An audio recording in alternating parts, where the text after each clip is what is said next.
friends?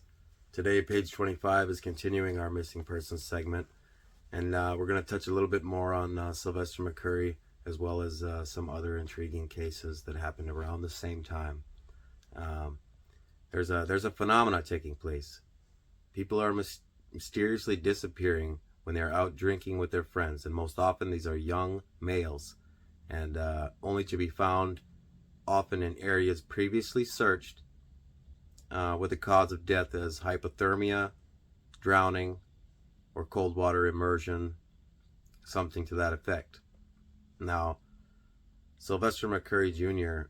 went missing on January 17th, 2010. He was out with a friend at a nightclub in a neighboring town to Duluth, Minnesota, known as Superior, Wisconsin.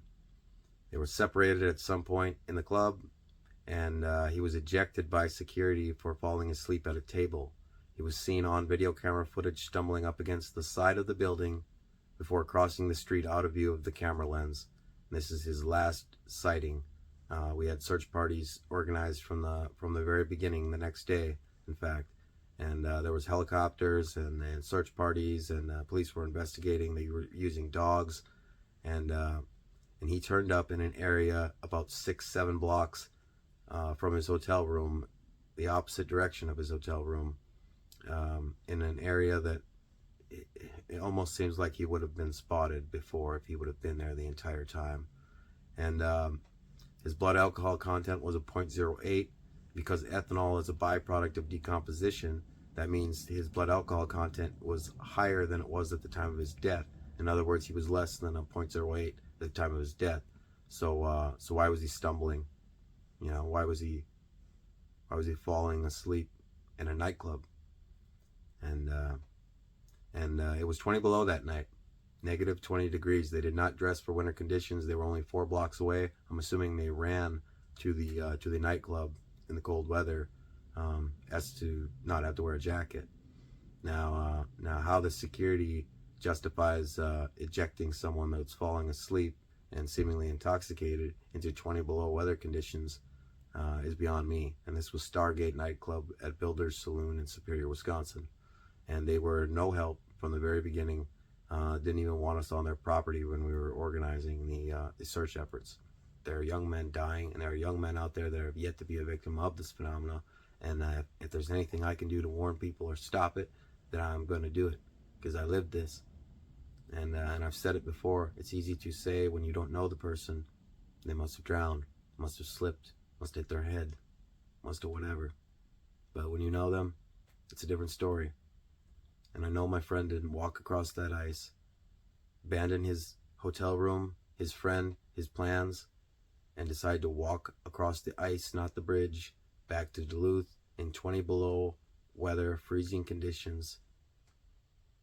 Nobody would do that. And this is the conclusion that the detective investigating Sly's case, Chad Lalore, came to. And it's really hard to swallow to this day. Now, he was eventually fired for lying under oath, or forced to resign for lying under oath. I'm not sure which one it was, but just a couple of years after the whole that happened, really. And but anyways, I want to talk about a couple other cases here. In the days before Sly went missing, well, let's get an exact date here. Okay, on 4/5/2009, Dan Zemlin went missing. This kid was from Eveleth, Minnesota. Now, Eveleth is not far from Duluth, maybe about an hour. They found high levels of GHB in his system, and his mother was, I think she had them do maybe even a second autopsy, because they wanted to be sure. They did not believe that he died accidentally, and most of these people didn't, and their families know that, their friends know that. It's just authorities that deal with a lot of these cases on a regular basis, that it's easy for them to make that assumption that it was just an accident. But Eric Peterson was last seen on January 19th. Okay, so Sly went missing on the 17th. Then on the 19th, Eric Peterson goes missing less than 145 miles away from where Sly went missing. And this is down near Lakeville, Minnesota. I believe now his car was recovered locked with his cell phone, wallet, and keys on the front seat, and that's a commonality in a lot of these cases. If you've been studying these, been following these cases, a lot of them, their keys and their phone and their wallet, all their belongings are either on their person, like in Sly's case, or in their vehicle, almost suggesting that they willingly, um, and you wouldn't do that really. Even in 2010, people brought their phones everywhere with them. And if you were, especially if you were going to go hike down by the river, wouldn't you want to take pictures of the river or your hike, or still be able to contact people? It wouldn't make any sense for me. And you wouldn't lock your keys in your car on your front seat. That, to me, that suggests right then and there that whoever closed that door knew they weren't coming back to that car. Now, was that Eric? Was that someone else? Was it him not under control of his own consciousness? Like the kid with the GHB in his system. GHB is also naturally produced in the body. What if a non-human intelligence of some kind is farming people with all these missing people that are never found, even the ones that are? It's tough to say, but GHB is naturally produced in the brain. We know that stuff is quantumly linked now. We know that telepathy is real and likely going to be in our future as well. So maybe these things have found a way to interface with human consciousness and hijack the system, flood it with GHB, and just totally take control and cause amnesia at will. A lot of alien abductee, for example, will say that when they're experiencing pain from the experiments that are being applied to them, they often are touched on the forehead or just telepathically healed. The pain is just taken away. This might not be science fiction. It might be science future, and another intelligence might have already conquered that. So 2 days after Sly, Eric Peterson.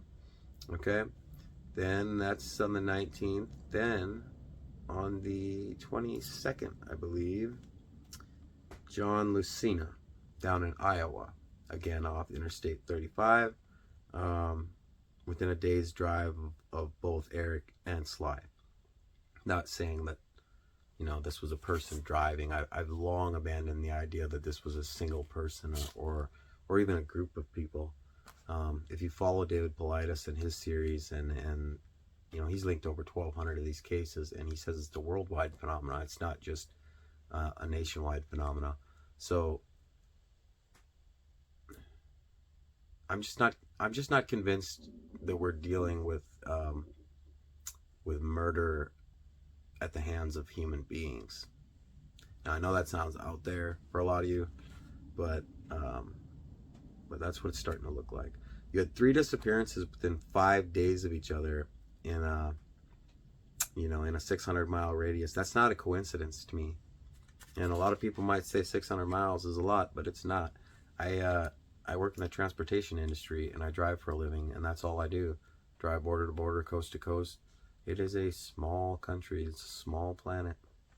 A lot of people have this misconception that we live in this gigantic world. We don't. Anyways, so you had Dan Zemlin, Eric Peterson, Dan Zemlin, Sly, Eric Peterson, John Lucena, then Craig Myers, February 14, 2010. He was last seen at about 1:50 a.m. out drinking with his friend. I think the cause of death for him was ruled cold water, immersion, drowning, hypothermia. Basically the same thing as Sly. So that's an interesting case as well if you want to check that one out. Another one I really suggest looking into if you're studying this phenomena is Chris Jenkins, which Chris Jenkins happened in St. Paul, Minnesota. It's one of the only cases of these drownings that has been overturned to a homicide. And witnesses allegedly saw Chris Jenkins on Halloween night being forced into the back of a white van, which was driven to a storage unit where it was parked, where they believe he was kept alive and tortured for a period of time. And the police dogs actually tracked his scent in that storage unit. So it's likely a real possibility that that's what happened. I don't know if Chris Jenkins' case is connected at all, but it seems odd to me that a group of men would be out on Halloween night in a white van looking for a military-age male to abduct and torture. What's the end game? You know? So is this a government, like, black op program of some kind that they need subjects for that nobody in their right mind is willingly going to volunteer for? Is this a non-human intelligence that's either been here since before us or is coming here now and farming people for, who knows what? I mean, you've got all kinds of theories now, like, adrenochrome. I'm not saying I subscribe to those ideas. I'm just saying let's keep an open mind here, because we don't know what's happening to these people. And a lot of times there's several victims in multiple states on the same night. Not enough drive time. So unless you've got people organizing this and like a coordinated, murder, I just don't see. I mean, I know it's not an individual anymore, and I guess that's what we got to start doing, is eliminating what we don't know and see what we're left with. But it's very interesting. I'm not ready to give this up. I'm gonna stay on this. I would really like to make a documentary about it, because I think the world needs to hear this. That they're a lot of young men, unfortunately, we don't get that kind of coverage. Like a young girl goes missing or a female goes missing, you're going to probably hear about that in the news. A male, not so much. You don't hear a big fuss about us when our bodies turn up under strange circumstances, and that needs to change. Because my friend was a good person. I believe he would have been a great actor. I believe he had a lot to offer the world, and the world was robbed of that. A memorial bench and plaque was installed for my friend Sly in an area he used to stare at the lake with his girlfriend. Perhaps they are not stars, but rather openings in heaven where our loved ones shine down upon us to let us know they are happy. We will love you, Sly, forever and always. Grace and Anna. And Grace was Sly's girlfriend, and Anna was his sister.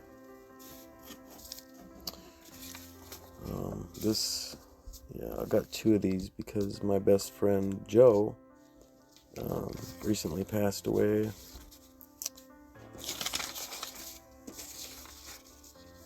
And this was a tough read.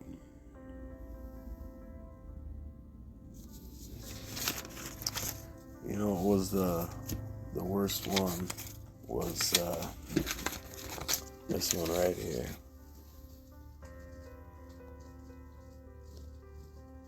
I would also urge you all to look into the cases of Noah Enos and Seamus Gray. These are 2 of the most recent of the drowning cases, and I'm hearing an uptick in a finding of ethanol poisoning. Now, I'm not really familiar with what that is, so I'm going to have to spend some time looking into it, but there's been at least 3 or 4 mentions of ethanol poisoning now in a lot of these new drowning cases that are surfacing in the Chicago area. And there's been an unbelievable amount in that area.